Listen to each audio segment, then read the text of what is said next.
what's so interesting is this question mark on China. What's your read? Yep. Because again and again, Jensen Huang kept saying there's a $50 billion opportunity here.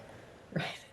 Yeah, thanks for having me, Caroline. And I agree with Ian on just about everything he said. I mean, China's critical, of course, but they already took the charge last quarter. And so the big disappointment overnight was they came in below the whisper number, but their guidance did not include China at, I think it was 54 billion. And the whisper number was at 55. So if you back out China from the whisper number, they actually beat not only the street, but the whisper number on guidance. So I'm giving it a triple play, a beat and raise. But I think it doesn't make, I mean, if this was a disastrous report, the stock would be off significantly more than it is.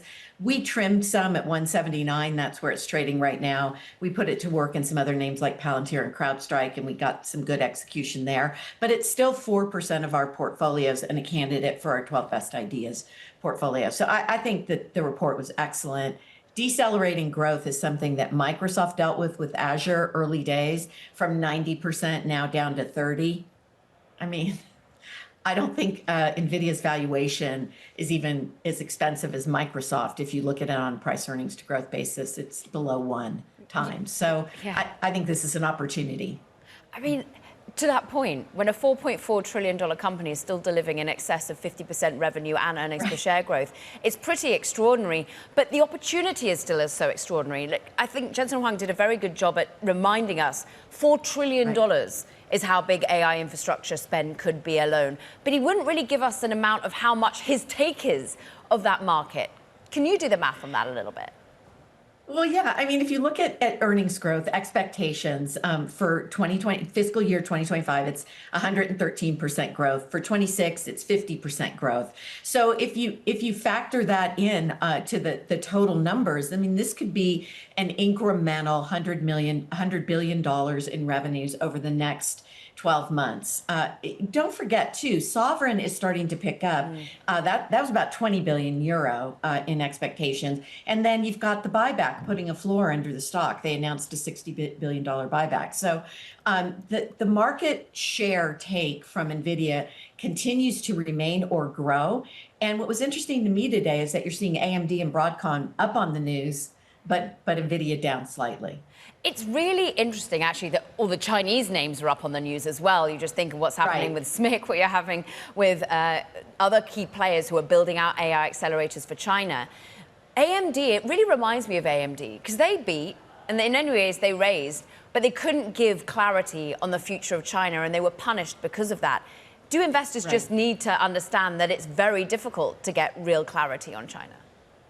Yeah, and Caroline, remember too, there are investors and then there are the hedge funds and the algorithms. And the latter tend to drive the volatility. Investors like me look at opportunities like this and say, I want to be in this for the long term. So last summer, we picked off Nvidia at $100 a share. Remember last summer, people were saying the story was over. It's not going to continue. The hyperscalers can't continue to spend CapEx at this level. And not only did they do that, but many of them increased their CapEx budgets. So if you think about data center, it's 29% growth, right? But China, he's saying, could grow at 50%. So to answer your previous question, China's growing faster than the rest of the world, but 29% is unlikely to be the growth number. It's likely to be closer to 30 to 40% in data center growth for Nvidia in the coming year or two.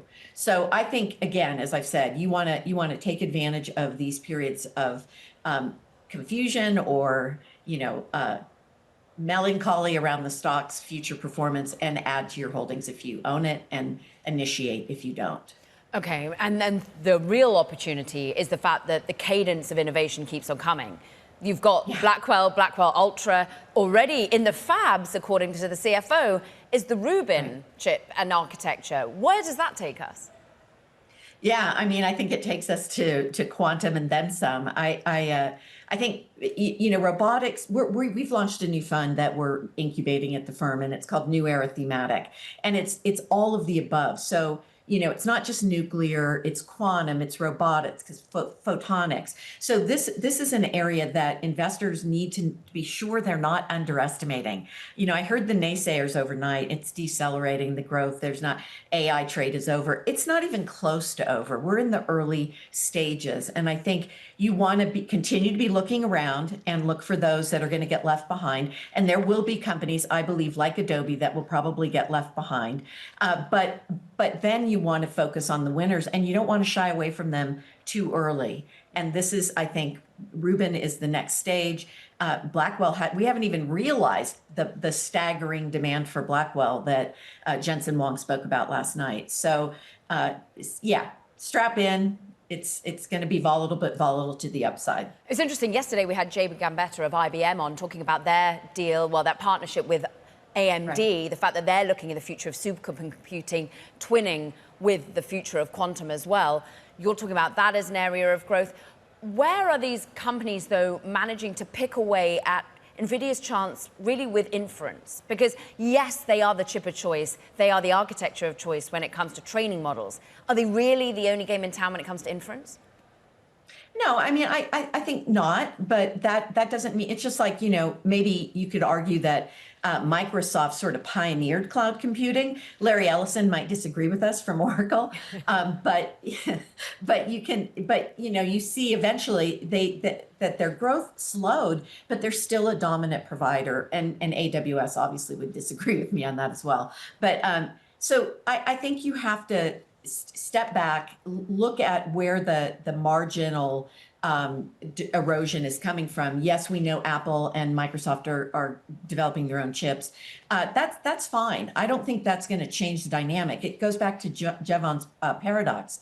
So when we had the DeepSeek news, everybody sold the stocks. I happened to be on air that day and said, listen, this is an opportunity because more begets more. And so I think that's really the story, that they can lose share and still be growing at rapid pace. And the margins, we haven't even talked about the margins, above 70%. I mean, I don't know what there is to complain about.